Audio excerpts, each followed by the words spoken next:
አያችሁ የዛፍ ውበቱ ፍሬው ነው። ፍሬው ደግሞ የአደባባይ ህይወት ነው። የጓዳ ህይወቱ ደግሞ ስሩ ነው። ስሩ ደግሞ ምን ይላል እግዚአብሔር ቃል? በውሃ ፈሳሽ ዳር የተተከለ ፍሩት ነው። አያችሁ የተተከለው ስሩ ሁሉ ጊዜ የሚጠጣው ውሃ ነው ፍሬ እንዲያፈራ ያደረገው።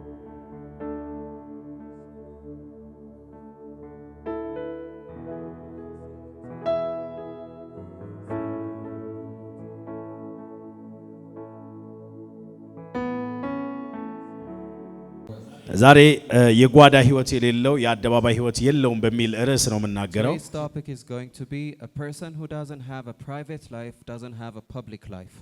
የጓዳ ህይወት የሌለው ሰው የአደባባይ ህይወት የለውም።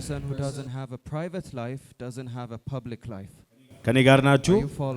አጠገባችሁ ያለውን ሰው የጓዳ ህይወት ከሌለ የአደባባይ ህይወት የለህም በሉት። ኢየሱስ ጌታ ነው። የብዙ ሰዎች የስኬታቸው ሚስጥር ወደዳችሁም ጠላችሁም በጓዳ ላይ ያላቸው የህይወት ስርዓት ነው። በብቻቸው ከጌታ ጋር በሚያሳልፉበት ወይንም ብቻቸው ከራሳቸው ጋር በሚያሳልፉበት ጊዜ የሚያገኟቸው ብዙ እንቆች አሉ።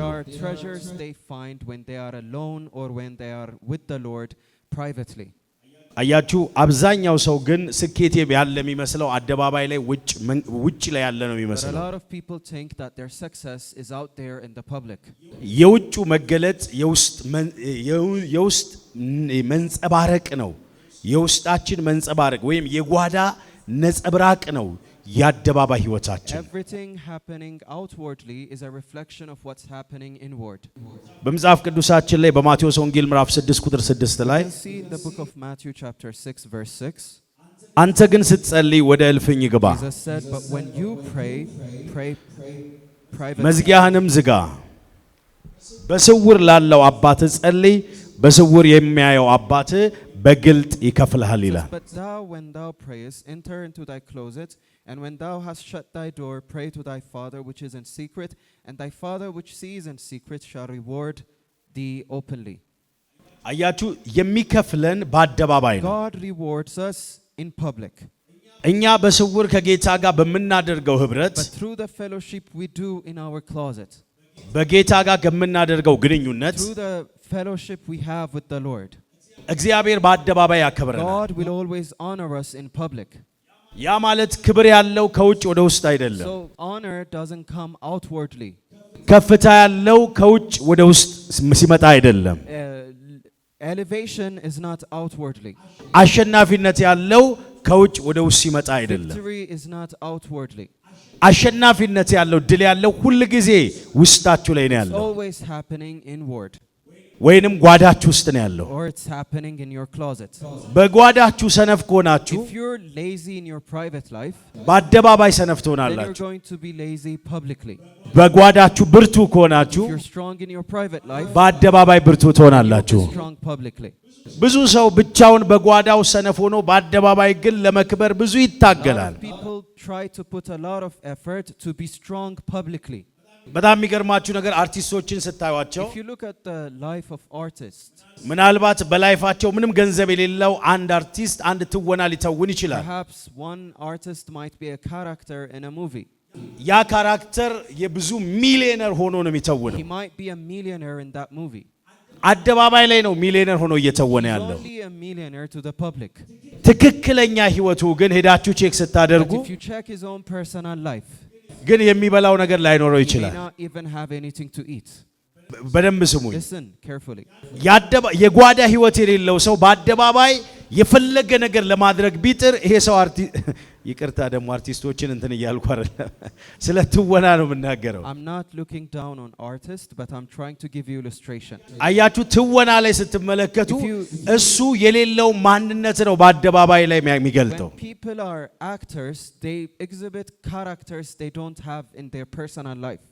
አያችሁ በአደባባይ የሆነ ነገር ለማድረግ ብትጥሩ ብትታገሩ የጓዳ ህይወት ከሌላችሁ እየተወናችሁ ነው እንጂ ትክክለኛ ህይወታችሁ አይደለም። You might be struggling to achieve something publicly, but if you're not putting effort in your personal or private life, then you're only being an actor. ትወና ደግሞ የመድረክ ብቻ ነው። And an actor only stands on a platform.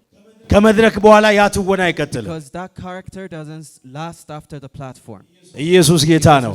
ወደ ትክክለኛው ማንነቱ ይመለሳል ማለት ነው። Returns back to his original personality. እና የጓዳ ህይወት የሌለው ሰው ምንድነው የሚሆነው? አርቲስት ነው የሚሆነው። በቃ ተዋይ ነው የሚሆነው። Just an actor. እና በጣም በዚህ ዙሪያ ላይ እያጠናው መንፈስ ቅዱስ ይሄን ነበር የገለጸልኝ። As I was studying about this is the revelation the Holy Spirit gave. ምን ማለት ነው ጌታዊ ብዬ ስናገር የትወና ህይወት ነው። And the Lord revealed to me that it's a life of an actor. ወደ ቤት ስትመጣ ባዶነት ይሰማል። አደባባይ ላይ አለው ያልክ ሰው ወይንም አለው ያለን ሰዎች ወደ ቤታችን ከኛ ከራሳችን ጋር ስንገናኝ ቁጭ ብለን ማውራት ስንጀምር ባዶነታችን ይሰማናል። We feel empty whenever we go back to our home or whenever we are alone. ኢየሱስ ጌታ ነው። አያችሁ በምሳሌ መጽሐፍ ምዕራፍ 4 ቁጥር 23 ላይ You can see in the book of Proverbs chapter 3 verse 24. ኢየሱስ ጌታ ነው። አጥብቀ ልብህን ጠብቅ የህይወት መውጫ ከርሷ ነውና ይላል። It says keep your heart carefully for it is the source of life. ለካ ህይወት ያለው በዚህ በፊዚካሉ በሚታየው ሰው በሚያየው በዚህ በቦዲያችን አይደለም ምንጩ ወይንም የሚመጣው መነሻው ከዛ So አይደለም። you see life doesn't begin from what's happening outwardly. ውስጣችሁ ላይ ነው ያለው ምን ያለው ህይወት ያለው። Life begins inwardly. ይሄ ማለት የጓዳ ህይወታችሁ ህይወት ከሌለው የአደባባይም ህይወታችሁ ህይወት የለውም ማለት ነው። That's to say that if you don't have a proper life in your private life, then you don't have a life in public. ከራሳችሁ ጋር ስትሆኑ ነው ትክክለኛ ማንነታችሁ አደባባይ ላይ የምታሳዩት አይደለም። Your original character is the one you exhibit when you are alone. አያችሁ ብቻችሁ የጸሎት ሰዎች ከሆናችሁ እርግጠኛ ሆኜ የምነግራችሁ በአደባባይም ላይ የጸሎት ሰዎች ናችሁ የምትሆኑት። If you can pray alone privately, then you can definitely pray in public. ውስጣችሁን የሚቆረቁራችሁ ነገር አይኖርም። There's nothing that's going to disturb your heart. ትክክለኛ ማንነታችሁ ነው እየተገለጠ ያለው። Exhibiting your actual character. ኢየሱስ ጌታ ነው። አያችሁ ልባችሁን መጠበቅ So አለባችሁ። you need to keep your heart. ልባችሁ ደግሞ ያለው በእናንተ ውስጥ ነው። And your heart is inside of you. ልባችሁ ውጭ አይደለም Your ያለው። heart is not outside. ኢየሱስ ጌታ ነው። Jesus is Lord. አንድ ቀርካ አለ በቻይና ውስጥ ያለ። There is a bamboo in China. በጣም በሚገርም ሁኔታ ሜቢ ለ5 ዓመት ሙሉ ይሄ ቀርካ ምንም አይነት አይታይም። ፍሬ ምንም የሚታይ ትንሽም የለው። When they plant the bamboo for about 5 or 4 years, there is nothing that's going to yield. በጣም በሚገርም ሁኔታ ለ5 ዓመት ሙሉ ወደ ታች ነው ስር ነው እየሰደደ የሚቆየው። That bamboo will only be sprouting roots to the ground. ከዛ ልክ 5ኛ ዓመት እንደሞላው And as soon as it reaches its 5th year, 5ኛው ዓመት በ2 ሳምንት ውስጥ እንደዛ ይሄ ቀርካ ወደ 25 ሜትር በአንዴ ከፍ ይላል። that bamboo sprouts about 25 meter. አያችሁ 25 ሜትሩን መሸከም የቻለው ይሄ ባምቡ ወይንም ይሄ ቀርካ መሸከም የቻለው ወደ ስር በገባበት ልክ ያህል መጠን ነው። This bamboo is able to carry the weight of the 25 meter because it has already spread its roots inward. ይኸውላችሁ የጓዳ ህይወት የሌለው ሰው ማለት ምን ማለት እንደሆነ ልንገራችሁ። ልክ ጽጌረዳ አበባ ታምራለች Let ካያችሁ። me give you an illustration. If you see a rose, it looks beautiful. በጣም ውበት አለው። Very beautiful. የጓዳ ህይወት የሌለው ማለት እንደዛ ማለት A ነው። person who doesn't have a private life is just like the rose. ይሄ ጽጌረዳ አበባ ከሆኑ ቀኖች በኋላ ደርቆ ነው የምታዩት። After a few days, you would notice that the rose is dry. ኢየሱስ ጌታ ነው። ከተወሰነ ቀን በኋላ አለው ያለ ጽጌረዳ አበባ ደርቆ After a ታዩታላችሁ። few days, the rose that appeared to be beautiful will just go dry. ምክንያቱም ስር የለው። Because it doesn't have roots. ምክንያቱም የጓዳ ህይወት It የለው። doesn't have a private life. የሆነ አውሎ ንፋስ ሲመጣ በቀላሉ ተሰብሮ ወይንም ወድቆ ታገኙታላችሁ። Small wind will just break the rose. የጓዳ ህይወት የሌለው ሰው ቤቱን ባሸዋ ላይ የሰራ ሰው A ነው። person who has a private life is a person who builds his house.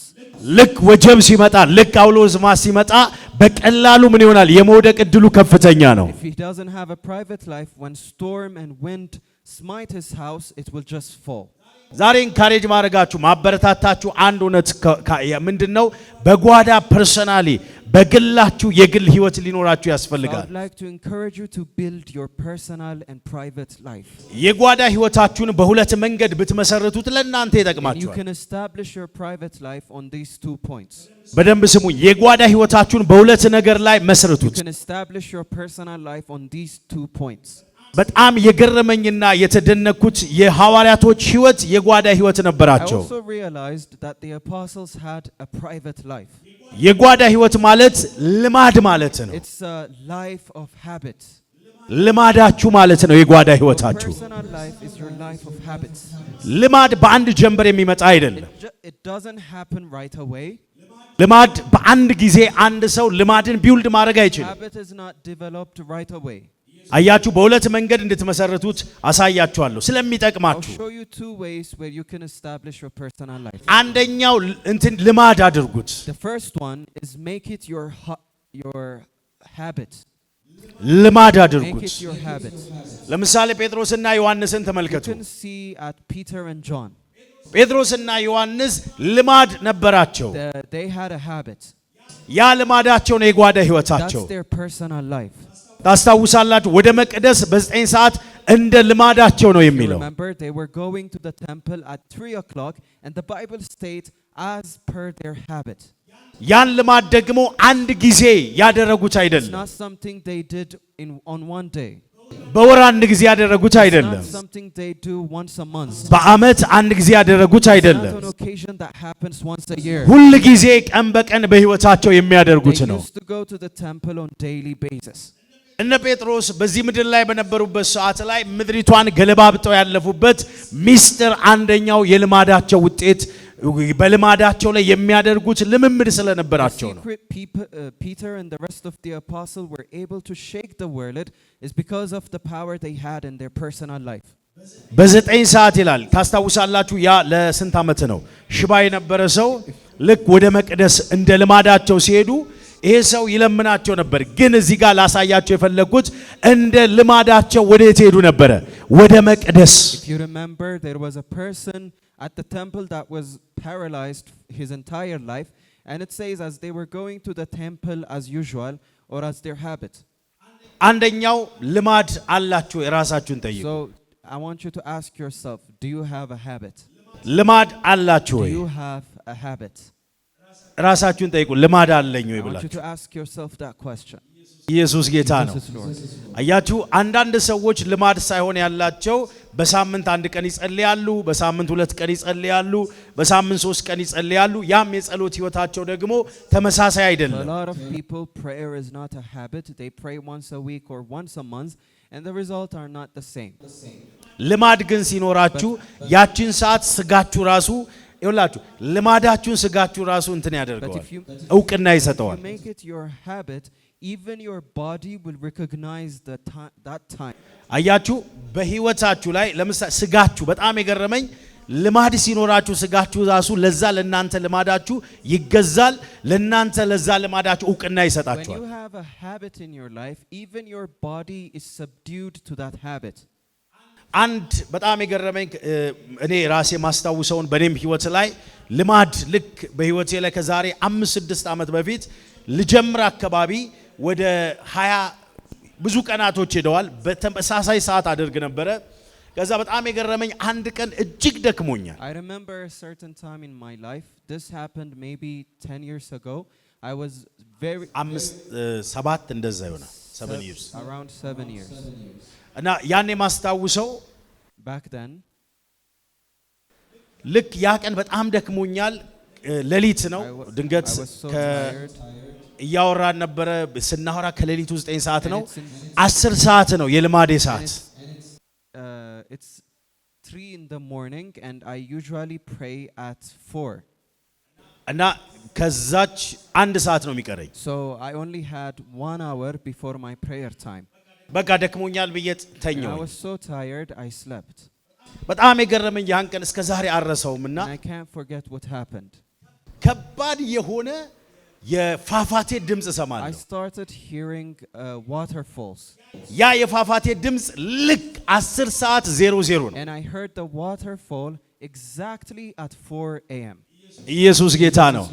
አያችሁ ልማዳችሁ ሲሆን በዛ ሰዓት እግዚአብሔርም So you ይፈልጋችኋል። see, when you make it your habit, God will be looking for you at that specific እኔ time. እንደዚህ አይነት ፏፏቴ ሰምቼ አላውቅም። Never heard a waterfall as strong as that one. እኔ የምተኛበት አጠገብ ላይ ምንም የተከፈተ ቧንቧ And የለም፣ at the place I sleep, there's no tap, ግን የሚገርም የፏፏቴ ድምፅ but I ይሰማኛል። heard waterfall. በዛ ፏፏቴ ውስጥ ደግሞ የሚገርም የእግዚአብሔር መዓዛ አለ፣ ደስ የሚል ና አውራኝ የሚል የጌታ ፕሬዘንስ And I አለ። could feel Hey! the presence of God calling me to pray. Jesus is Lord. አያችሁ ደክሞኛል፣ ግን እግዚአብሔርን በዛ ሰዓት ላይ ልማድ ስታደርጉት ጌታ ራሱ ይፈልጋችኋል። I ያችን was ሰዓት exhausted, but because it was my habit, the Lord wanted to commune with me at that time. የሚገርማችሁ ለዛ ሰዓት እግዚአብሔር እውቅና ይሰጣችኋል፣ ስጋችሁ እውቅና ይሰጣችኋል። የማይሰጣችሁ እውቅና የለም When ለልማዳችሁ። you make it your habit, your body will recognize it. The Lord will recognize that time. There is nothing that won't be subdued to your habit. አስታውሳለሁ እንደዛ አይነት ቀን And ጸልያላችሁ። I remember that I've never prayed like that day. የሚገርም የእግዚአብሔር ፕሬዘንስ በኃይል አልፎ ነበር ስጸልይ ነበረው። The presence of God was mighty that day. ምን ልላችሁ ፈልጌ ነው፣ ግን ወደ ልማድ ውስጥ እስክትገቡ ድረስ ትንሽ ዋጋ My ያስከፍላል። point is, until it becomes a habit, you might need to make certain sacrifices. ከገባችሁ በኋላ ግን ማይተባበራችሁ But የለም። once it's a habit, there's nothing that can stop you. ስጋችሁ Your ይተባበራችኋል፣ body will follow. እግዚአብሔር ይተባበራችኋል፣ God will support you. ውዴታ ይተባበራችኋል። ዛሬ አሜን ላለ በኢየሱስ ስም ይሁንለት። ሲጮኻችሁ አሜን ብላችሁ ሰዱ። አሜን አሜን አሜን አሜን። አያችሁ ልማዳ አንደኛው ቢውልድ ማድረግ ያለባችሁ ልማድ ሊኖራችሁ So you ያስፈልጋል። need to build your habit. ለምሳሌ በሌሊት 9 ሰዓት ልትነሱ ሊሆን ይችላል። Perhaps you might wake up at 3 in the morning. ከ9 እስከ 10 ልትጸልዩ እንደዛ ፕሮግራም ልታደርጉ I ትችላላችሁ። have a schedule to pray from 3 to 4 a.m. ያቺን ሰዓት ስጋችሁ ወይንም እግዚአብሔር ራሱ ሪማይንድ እስኪያደርጋችሁ ወደ ልማድ እስኪቀየር ድረስ በፍጹም ያቺን ሰዓት አለርም ሞልታችሁ But እንዳትላቀቁ። until it becomes a habit, until the Lord empowers you, you should never stop praying at that time. ኢየሱስ ጌታ ነው። Jesus is Lord. ለምሳሌ ብዙዎቻችሁ አሁን ስጋችሁ ወይንም ይሄ ጉንጫችሁ ወይንም እግራችን ላይ ያለው ስጋ ከመሆኑ በፊት ከዚህ በፊት የበላችሁት ወይ እንጀራ ነው ወይ ሽሮን የበላችሁት ወይ ቁርጥን የበላችሁት ወይ ጎመን All የበላችሁት። the body part you have right now was a food you ate one day. እናንተ ከመሆናችሁ የበላችሁት ምግብ እናንተ እስኪሆን የሆነ እንትን ነው። ምንድነው? የሆነ ቅጠል ነው ለካ። ይሄ ስጋችሁ ከቅጠል የመጣ ምን ጭምር ነው። ያው እግዚአብሔር ነው ከጭቃ ያፈር እንትን ያላችሁ።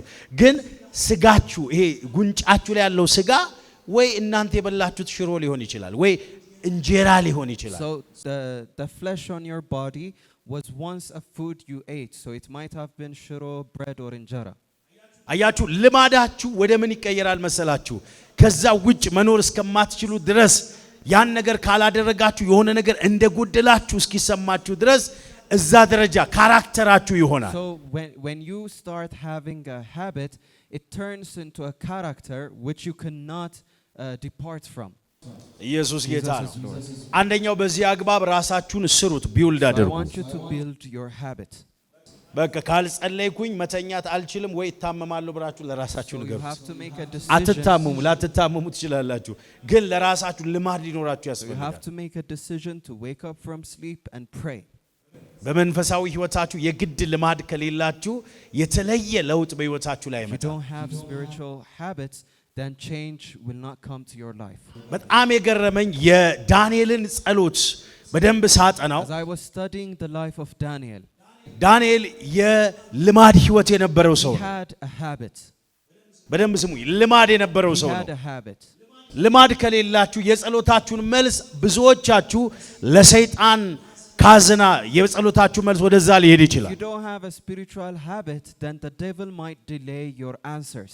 ዳንኤል ሲጸልይ የጸለየው ለ21 ቀን ብቻ አይደለም። ያ የጸሎቱ መልስ ወደሱ እስኪመጣ ብቻ አይደለም የጸለየው። Daniel didn't only pray for 21 days. ህይወቱ ሙሉ በሙሉ ካያችሁት በቀን ስንት ጊዜ ነው የሚጸልየው? His entire life was dedicated to prayer.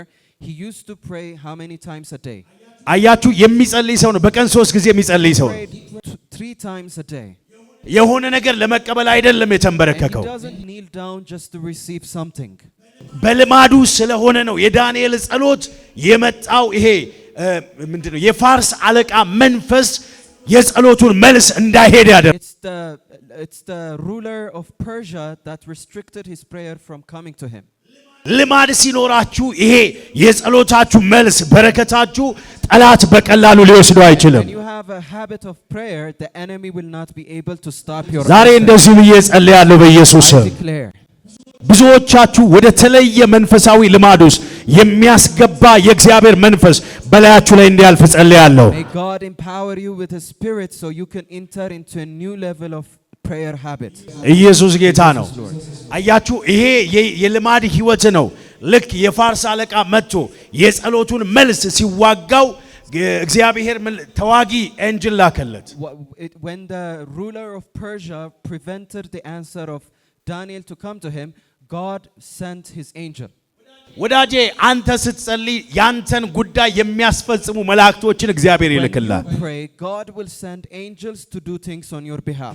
አያችሁ ልማድ ሲኖራችሁ የናንተን ጉዳይ የሚያስፈጽሙ መላእክቶችን እግዚአብሔር ይልክላችኋል። When you have habit, God will send angels that will do things on your behalf. ኢየሱስ ጌታ ነው። Lord. አያችሁ ህይወታችሁን መስራት ያለባችሁ በዚህ አቅጣጫ You ነው። need to build your life accordingly. ራሳችሁን መቅረጽ ያለባችሁ በዚህ አቅጣጫ ነው። To shape yourself accordingly. ለምሳሌ የጸጉራችሁን ስታይል እናንተ በሚመቻችሁ በእንደዚህ አድርግ እንደምትሉት Just like how you instruct your barber to barb your hair the way you want it. ህይወታችሁን ራሳችሁ መስራት You ትችላላችሁ። can build your life the way you want. እስቲ አሜን በሉ። እስቲ Amen. አሜን አሜን አሜን። ለህይወታችሁ ቅርጽ ማስያዝ You ትችላላችሁ። can shape your life. ለምሳሌ ቦዲያችሁ እንደፈለገ በቃ የማይረባ ቦዲ ወይንም በጣም እንዴት ብዬ ልግለጸው በቃ ቦርጫም መሆን በቃ ድክምክም ማለት ከፈለጋችሁ ትችላላችሁ። You can shape your body the way you want as well. If you want to be fat, then you can do it as well. ሱካር ይኖርበታል፣ ደም ግፊት ይኖርበታል፣ ኮሌስትሮል ይኖርበታል። He might find exposure to a lot of diseases. አንዳንድ በሽታዎች ራሳችን በራሳችን ላይ ጫነው ነው እንጂ አጋንንት የጫነው Some አይደለም። of the diseases we have is what we brought on our own, not what the enemy ራሳችንን brought. ቅርጽ ካስያዝን ደግሞ ኢትዮጵያ በጣም የምትመች ሀገር And ነች። Ethiopia is a very comfortable country. ራስን ቅርጽህን ራስን ለመጠበቅ በጣም ይሄ ሌላው ሀገር ላይ ውድ የሆነ ምግብ እዚህ ሀገር ላይ በጣም ርካሽ ነው። Because there are provisions in this country. Foods that are expensive in other country are affordable here. ኢየሱስ ጌታ ነው። አሁን ጎመን ሌላ ሀገር በጣም ውድ For ነው። instance, cabbage is very expensive in other countries. እዚህ ጉሊት ሄደ የሚገርም ጎመን ታገኛለህ፣ የጉራጌ But you ጎመን። can just find it even on the road here. ኢየሱስ ጌታ ነው። አሜን አሜን። እዛ ውስጥ ያለው የጤናን ልክ ብታዩት And if ትደነግጣላችሁ። you see the health benefit it has, you'll be shocked. ኢየሱስ ጌታ ነው። Jesus is Lord. እስቲ አሜን ብላችሁ ዘዱ። አየህ ራስን ሼፕ ማድረግ You ትችላለህ። can shape yourself. አንዳንድ በሽታዎች የራሳችን ድክመት Some ውጤቶች ነው። sickness and disease are the outcome of our own laziness. ክብር ለናዝሬቱ ለኢየሱስ ይሁን። ምንድነው እያሳየዋችሁ ያለው? ስለ ጓዳ ህይወት ነው እያሳየዋችሁ Trying ያለው። to show you the power of your private life. ክብር ለናዝሬቱ ለኢየሱስ ይሁን። To Jesus. ዛሬ እንደዚህ ጸልያለሁ። እግዚአብሔር የጓዳ ህይወታችሁን ልማዳችሁን በኢየሱስ ስም ይቀይረዋል። May God change your private life and may God change your habit in Jesus' name. አሁን ሱስ ጋር ስትመጡ ሱስ በአንድ ቀን አንድ ሰው ሱሰኛ መሆን አይችልም። A person doesn't become an addict immediately. ብዙ አይነት ሱሶች አሉ። There are different types of addiction. ይሄ ሱስ የምትባለው በእኛ ውስጥ የተሰራችው ሱስ እንዲይዘን ያቺ የተሰራችዋ ማንነታችን በእግዚአብሔር ፍቅር ሱስ እንዲይዘን There is an element inside of us that makes us addicted to something, but the original intention was to make us addicted to God. አያችሁ በእግዚአብሔር ፍቅር ሱስ ይዞን የእግዚአብሔርን ቃል በማንበብ ሱስ እንዲይዘን በእግዚአብሔር ፕሬዘንስ ውስጥ በመቆየት ሱስ እንዲይዘን ነው እግዚአብሔር እቺ ሱስ የምትባለውን ነገር ውስጣችን ላይ ያስቀመጠው። God gave that element of addiction inside of us so we could be in love with His Word, in love with His presence, and in love with Him. ደሴም በእኛ ውስጥ ያለችው ይሄ ሱስ የምትባለዋ ክፍል በእግዚአብሔር ፍቅር ሱስ እንዲይዘን And in ነው። the same way, ዛሬ በእግዚአብሔር ፍቅር ሱስ የያዛችሁ በኢየሱስ ስም። the addiction was given to us so we could be addicted to God. ምክንያቱም እግዚአብሔር በእኛ ውስጥ የሰጠን ያስቀመጠው ነገር በሙሉ Because everything God has put inside of us, በስህተት የተሰጣችሁ ነገር የለም። never an accident. ኢየሱስ ጌታ ነው። Jesus Lord. ሁሉም ስራ አለው በእኛ ውስጥ ያለ ነገር። Everything inside of us has a purpose. የኛ ግን አጠቃቀም ነው ምን የሚያደርገው ያ ትክክለኛ በትክክለኛው መንገድ ስለማንጠቀም ያ ነገር ወደ ክፉ ነገር It's ይወስድብናል። the way we use it that determines if it's good or bad. ኢየሱስ ጌታ ነው። Jesus Lord. ክብር ለናዝሬቱ Glory ለኢየሱስ to ይሁን። Jesus. በዚህ ሱስ ውስጥ እንድትሞሉ ጸልያለሁ። Pray that you get addicted to God. ራሻ ካባስ ሌባራዛ ካባሽ ኤሌቤንዶስ ኢላባ ክብር ለናዝሬቱ ለኢየሱስ Glory ይሁን። to Jesus. አሜን አሜን። አንድ ጥቅስ Let ልስጣችሁ። me give you a passage. መዝሙር መጽሐፍ ምዕራፍ 1 ከቁጥር 1 ጀምሮ ያለውን Let's read the book of Psalms chapter 1 beginning from verse 1. ኢየሱስ ጌታ ነው። Jesus Lord. ነገር ግን በእግዚአብሔር ሕግ ደስ ይለዋል፣ እርሱም በውሃ ፈሳሾች ዳር እንደተተከለ ቅጠሏም የማይረግፍ እንደምትሆን ዛፍ ይሆናል ይላል። እኔ አውጥቼው ነው ያነበብኩት፣ ሙሉን አይደለም። Blessed is the man that walketh not in the counsel of the ungodly, nor standeth in the way of sinners, nor sitteth in the seat of the scornful. Verse 3 says, And he shall be like a tree planted by the rivers of water, that bringeth forth his fruit in his season. His leaf also shall not wither, and whatsoever he does shall prosper. አያችሁ የዛፍ ውበቱ The beauty of a tree ፍሬው ነው። is its fruit. ፍሬው ደግሞ የአደባባይ ህይወት And ነው። the fruit represents the public life. የጓዳ ህይወቱ ደግሞ But the life it has in its closet, ስሩ ነው። the roots. ስሩ ደግሞ ምን ይላል የእግዚአብሔር What ቃል? does the Bible say about the roots? አያችሁ ነገር ግን በእግዚአብሔር ሕግ ደስ ይለዋል፣ It says, but his delight is in the law እርሱም of the በውሃ Lord. ፈሳሽ ዳር እንደተተከለች በውሃ ፈሳሽ ዳር የተተከለ ፍሩት ነው። And he shall be like a tree planted by the rivers of water. አያችሁ የተተከለው ስሩ ሁል ጊዜ የሚጠጣው ውሃ So ነው ፍሬ እንዲያፈራ ያደረገ። planted near to the waters so it can have fruits. አምላክ እግዚአብሔር በብዙ እንደሚባርካችሁ አምናለሁ በኢየሱስ God ስም። is going to bless you multiple fruits. ከመቼውም ይልቅ ወደ ጓዳችሁ ስትመለሱ አያለው በኢየሱስ You ስም። shall return to your life in closets. ወደ ጓዳችሁ ስትመለሱ አያለው በኢየሱስ ስም። Return to your life in closets. የትላንትናው ረሃብ ውስጥ ስትገቡ Your earning for God will be restored. ትላንትና ጸልያችሁ ማቆም እስከማትችሉ ድረስ You will pray until you can't stop. ጸልያችሁ 1 ሰዓት 2 ሰዓት 3 ሰዓት የጸሎት ህብረት ትሄዳላችሁ፣ ወደ ቸርች ትሄዳላችሁ። እግዚአብሔር ያንን ክብር እንዲመልስላችሁ በኢየሱስ ስም ጸልያለሁ። Pray that God restore your glory. ዛሬ እንዲመለስ በኢየሱስ ስም ጸልያለሁ። Pray for restoration. ወደዛ ክብር መመለስ እንዲሆንላችሁ ዛሬ በኢየሱስ ስም ጸልያለሁ። Be restored to your glory. Woo! In Jesus' name. ሲጫዋችሁ አሜን ብላችሁ ሰዱ። Amen.